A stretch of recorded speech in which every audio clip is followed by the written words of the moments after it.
Merhaba arkadaşlar, kanalıma hoş geldiniz. Bugün şöyle az ince ipim var. Bununla harika bir model başlayacağım. İpim 100 gram, 360 metre uzunluğu olan iplerden. Şişlerim ipime uygun kullanacağım 3 numara. Dilerseniz yapım aşamalarına geçelim. İlmekleri alarak başlıyoruz. Bu model için ilmek sayısı 3 ve 3'ün katları artı 2 olması gerekiyor. Yapacağımız örgüye göre bu şekilde ayarlayıp modelimizi tam denk getirebiliriz. Yani her model şöyle 3 ilmekten oluşuyor. 3, 3, 3. Yapacağımız ölçüye göre bu şekilde ayarlayalım. Daha sonra modelimizi kurmaya başlayabiliriz. İlmeklerimi çıkardım. Şu anda 17 ilmek var şişimde.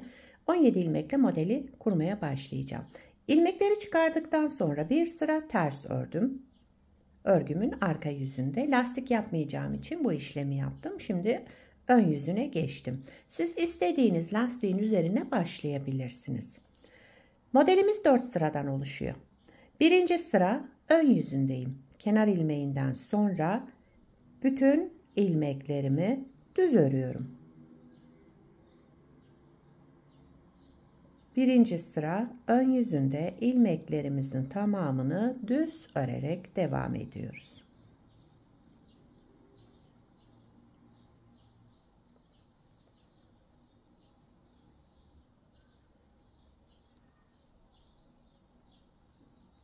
Evet.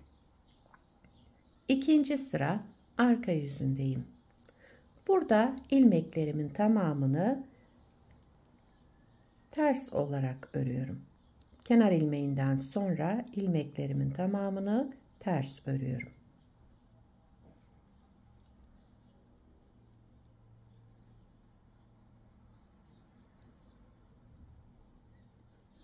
Dediğim gibi ilmek sayısı 3 ve 3'ün katları artı 2. Her model 3 ilmekten oluşuyor. 3, 3, 3 diye ayarlayacağız. En sonuna 2 ilmek ekleyeceğiz. Kenar ilmeği olarak.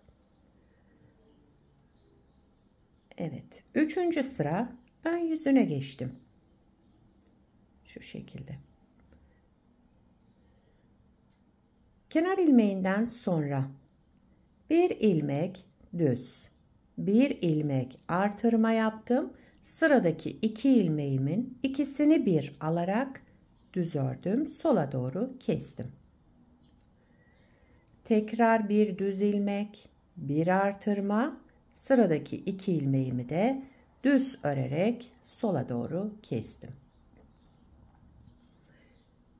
Önce bir düz ilmek, daha sonra bir artırma. Sıradaki 2 ilmeğimizi düz örerek keselim. Bir düz, bir artırma, sıradaki 2 ilmeğimizi düz örerek keselim. Bir düz, bir düz, bir artırma, sıradaki 2 ilmeğimi düz örerek kestim.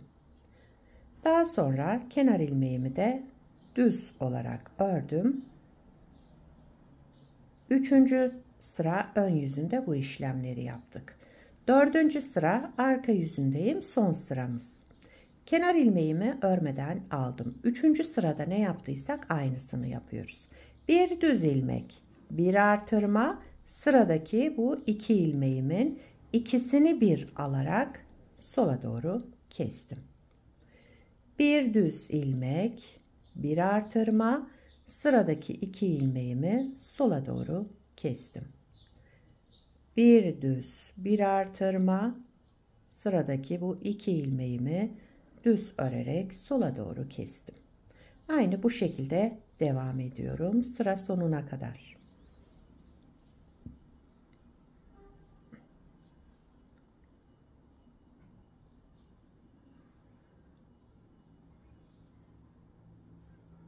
Kenar ilmeğimi de düz olarak ördüm. Modeli bir kez kurmuş olduk arkadaşlar. Bakın model böyle.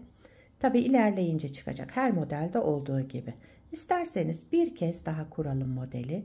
Birinci sıra ön yüzünde ne yaptıysak aynı şekilde ikinci model kurulumunda da yapıyoruz.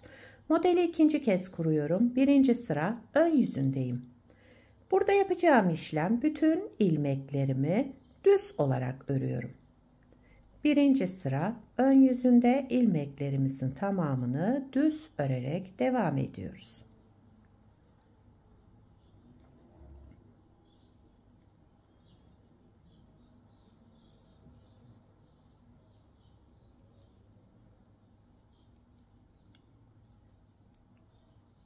Evet, birinci sırayı düz örerek tamamladım.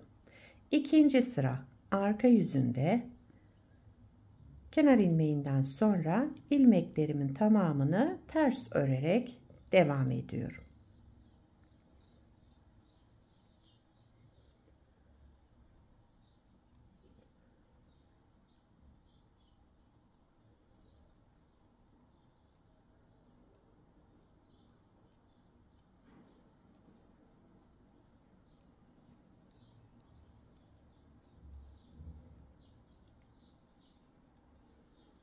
Evet, sıramı tamamladım.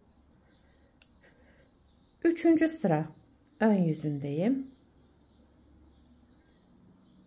Kenar ilmeğinden sonra bir ilmek düz, bir ilmek artırma yaptım. Sıradaki iki ilmeğimi düz örerek sola doğru kestim. Kesme işleminden sonra bir düz ilmek, daha sonra artırma, daha sonra yine bu iki ilmeği sola doğru keselim. Bir düz, bir artırma, sıradaki iki ilmeğimizi sola doğru keselim. Bir düz, bir artırma, sıradaki iki ilmeği sola doğru keselim. Sıra sonunda bir düz, bir artırma, iki ilmeği sola doğru kestim. Daha sonra kenar ilmeğimi düz olarak ördüm. Üçüncü sırayı tamamladık. Dördüncü sıra arka yüzündeyim. Kenar ilmeğinden sonra yine bir düz ilmek, bir artırma, sıradaki bakın bu iki ilmeğimi, öndeki şu ajur olan ilmek, diğeri de arkadaki ilmeği de alarak düz ördüm ve tek ilmeğe düşürdüm. Bir düz, bir artırma, sıradaki iki ilmeğimizi düz örerek keselim.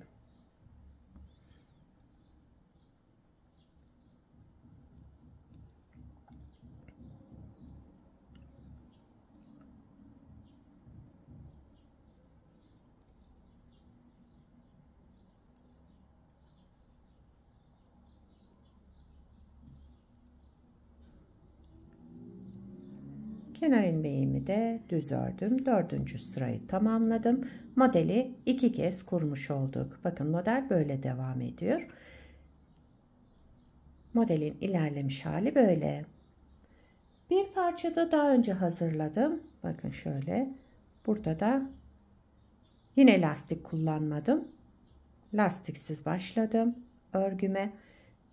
Ama istediğiniz lastiğin üzerine de başlayabilirsiniz. Dediğim gibi bu model böyle arkadaşlar. Gördüğünüz gibi arka yüzü de bu şekilde. Yakadan başlama örgülerinizde de kullanabilirsiniz. Gayet güzel. Şöyle ajurlu modellerden. Şöyle kabarık kabarık görünen. Bunu anne yeleklerinde şal olarak kullanabilirsiniz. Angora iplerle yelek ve şalda da gayet güzel olacağını düşünüyorum.